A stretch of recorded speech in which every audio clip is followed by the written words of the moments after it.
Balo mo, ako, susubaybayan kaya kasi yung SONA eh. So, nabengi, menalbe ako muna mang national television eh. At malambat kayang pakiramdaman ni Secretary Benhar Abalos. Pablasang ila, uling kayang DILG at malawak kayang mandato na ng DILG. Pero adwala rin ang bagay tituka na nitang diskusyon na ito. Itang nung makananong panigobra na ng DILG, yung pamagsawata o pamag-address kayong corruption. Kasi lintoya kayang SONA speech na ng presidente yung corruption.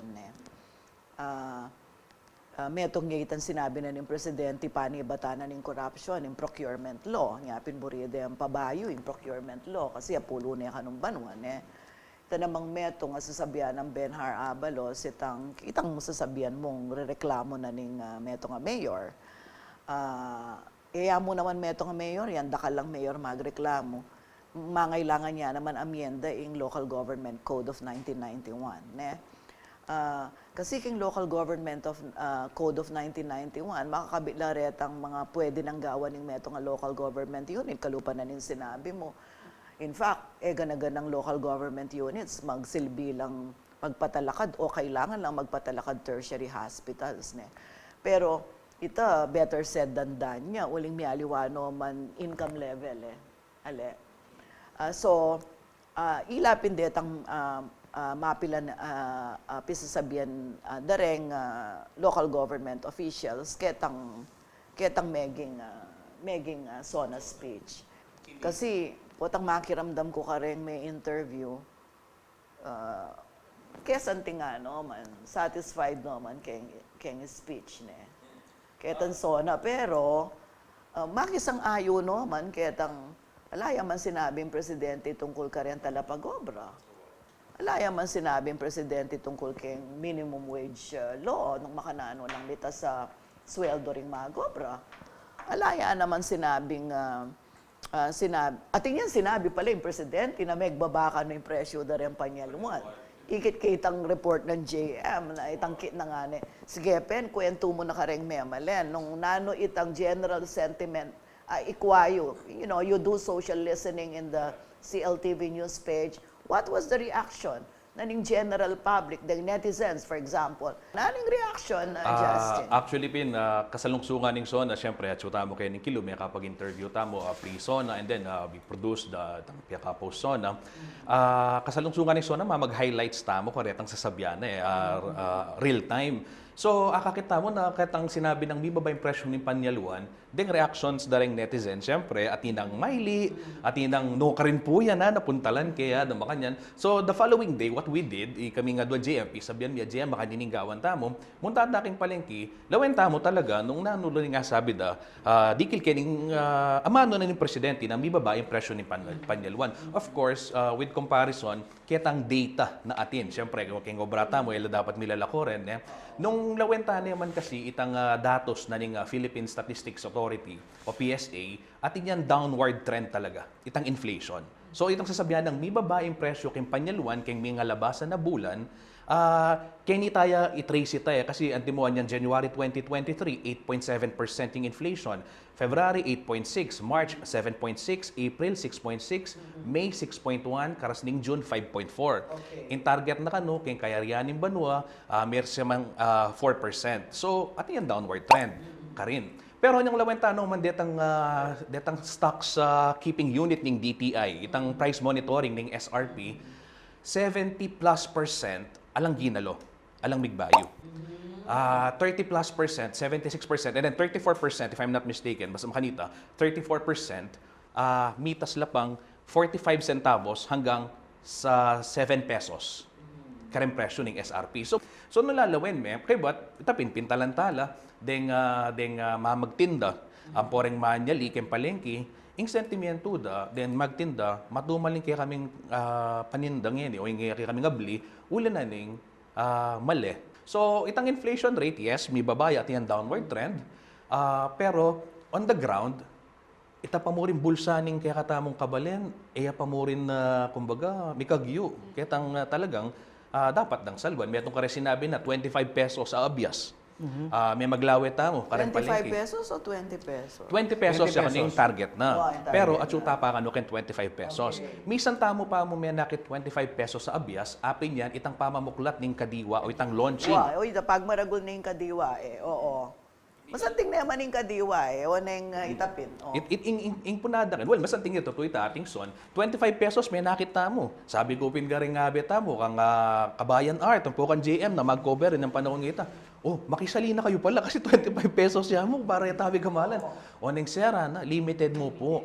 Pilan la mo po ring makasali. Atin pandinayo manibata nangin les Montala Kapitolyo. Eda na atagal. Itang mapilang titindada. Pilan mo at in kadiwa mamuklat siya mo balang Bala mo 15. token niya. Ang po nga 30. Na, So aliya bala mo talagang token niya. mo. Makanita po yung malalyari. Wow, uli siguro itang supply siguro ning murang abias naman talaga akit ne. Ibig sabihan naman dakal ne ing supply ne. O ka rin yung panibata ng presidente, ne? O bata sasabi ng may muring panyaluan. Kita nga amanwa ng Kadiwa Store. At, Oo. kasi metong ka rin amanwa na laganas na lakano rin ni Marimin posisyon. tayo yung presidente recently Kenny. May pasinaya yang kay, may mukla lang kadiwa. Yung Capitol Compound. Capitol. Oo. At kaya pa naman ng presidente, nung sakaling ni ragdagan la pa rin Kitang posisyon kaya pangaintindi ko kaya magsona ya. Kasi kaya rin ang inagkas itang bagay na adidina na yung solusyon itang inflation. Makasunod ditang pamagpaslag da retang nung no ka rin la ampo pang makanano la karakal retang Kadiwa Store kaya katamo bangsa. By principle itang mapupudot sa itang laban na rin traders ka rin kay Hortelano. Pero yako chison ang ganang yan mo naman pakilasan kayang masalese ketang burirang damdaman bening manalbe kaya katamo kasi ketang may kapag-react kaya katamo kalupa na ito sinabi ng employment rate. Misdan la ketang 95% kano nga na baga binangga taya mo naman, tepat taya mo naman itang datos na nitang sinabi na tutud naman kay Central Luzon, may nikwa akong data chison kay PSA. O 95.3% ya yung employment rate ng Central Luzon nga ng bulanan ng April. So makatud itang datos ng presidente. Mupin in burira sana kanung damdaman ding memalen makanano katuto na may address siya taga na itang pamangailangan daretang ating obra at sison iba tamo ketang pandemya kasi sipitan da rin biya dakal talagang alang kapanintunan. So nung ketang panahon panimbangan ng presidente makanta kakaulan da rin kaya katamong talatuki na tutumo may selese nalara pa mi bebe rin may malen. Kasi mumunan dili maski pa yata itang basis ne. Siguro ini kailangan tayo pan siya satan. Mangutang kayo ka rin eksperto mag-research ko pa. Bala mo ketang pa mag-compute ketang employment rate, ketang meto nga period api sasabihan. Mapalyaring detang seasonal work ne miyabela ketang computation considered na mago atin lang obra maski anti mo ken construction kasi wari sung ating construction boom anti mo neng siguro uling panahon ning summer ne so ating construction makanyan mabibilang lareta karetang mika obra pero itang obra da mapalyaring man talagang regular a obra no ne seasonal yamong obra metong ita karetang factor sa kailangan lawen. Bala mo itang kasabi ko pong meto nga jeepney driver, kanyang minalin po, ika-resti po, 76 years old niya po. Kaya edad na pong ito 76, yung mamasade, manibat bakang ganang kai. Mamasade pong jeep. Ngayon po, auuli na namo kanuking kaya kapanakitan, 300 pesos. Pero mo ito pong edad na po nga ito, kay ba't 300 pesos, kim panyalon nga ni, nanong mong asali na kayong 300, kasi adapin, yung 500 nga ni, bala mo yung value na dinalan niya mo. Wala ne, so pepalwal may 500 nga ni, nakamamasang may kasukli ka pa kempating apon. Kumbaga, ita pong pagal na nagagawa na kimpating apon, ali maging sapat itang kakakuha ng kapanakitan. So, in ending, itang kayong basic needs, itang kailangan ng saluan talaga, alina, Balo okay. mo, inya. E ako balo, nung subaybayan niya ni Jennifer Salenga kitang live SONA interview na kang Rene Romero po ang Mayor de Mandato. At niya sinabi, Rene Romero ka rin, talagang pakaisipan niya. apin mo naman ni Pinano Katsuking siya. isip ko yan eh. Metong kung businessman na, pero pabor kong bitasing sweldo. Wow. Kasi- Yang libo ka nung Wa, Inaldo. makanya ni nga mano na ne. Kasi for the longest time po ko cover tala ring labor Wow, sector, wow, wow. panawagan nada, nakabubuhay na sahod nada king Wow, wow, Tagalog wow. ne across the board makanyan. Pero anya nga interview tayo Rene Romero even before the SONA and then during or post the post SONA itang after ne. Ing sasabihan itang 460 pesos as sweldo, sasapat. At ako as a businessman, king lawe ako, makasaw king ekonomiya ita. Uling 460, kulang alayang purchasing power ing talapagobra. Deng talapagobra, ila ring karakal, kaya tiking kaya katamong community yan. At nung atin lang purchasing power, masikan lang manyali. Therefore, dumuro ting pera, ating demand, then business, mas manakitan la, mas madagol demand, madagol ing production da. Ngayon yan, nung babansutan mo panakitan di takla panakitan, alala nga sali, matamle yung business. Ngayon yan, Exactly. nanong kutang, makananularetang business, mga lati na makapagkopa na.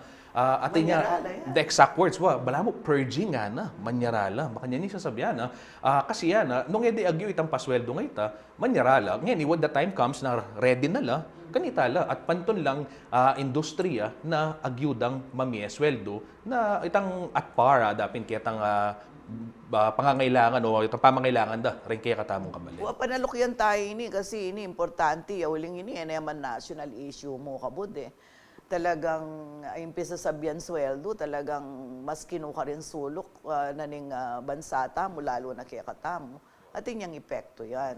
Nanula pa retang kaya kayong kinover anti mo ating kayo nga kasabi tungkol kay tourism sector kasi bala mo lalto keng SONA ng presidente na talagang pasik na nga niya dapat ing tourism sector kasi kitang target kanung target ta 4.8 million target kitang kening banwa ngayon na revenue from international visitors detang 8 milyon na international visitors tamo account for 62% already ang makanyan so bala mo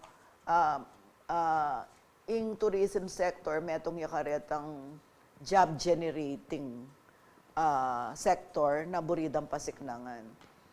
Kaya katamo kin Central Luzon, kumusta yung turismo? Tutuya yan, ketang milabasan liana, balo ko ikang may cover kanini, itang may ka-job fair with regards to tourism.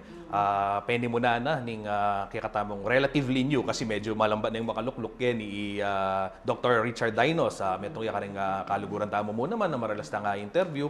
Itang sasabihan natin, ing metong kasing pupush da, itang brand na nitang tourism pagiging nanunita itang Love Philippines makatukiyan yan itang values dareng Pilipino value-based tourism services and kaya ti Pampanga naman akakitaya kasi deng hotels dakal mamagbumla king Clark in fact siguro dugtong ko kita sinabi ni Presidente, sinabi na in Clark International Airport, itang bayong passenger terminal, maragulyang SAUP, in infrastructure development kini, kitang data ta naman na ikuha, kitang pangaras, kitang Clark International Airport, at inya kanong contribution na 3.9 domestic arrivals and foreign arrivals.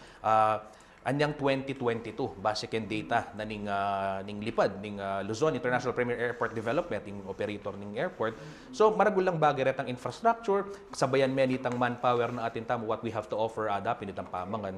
So magbumya with at least ketang data na akakita mo.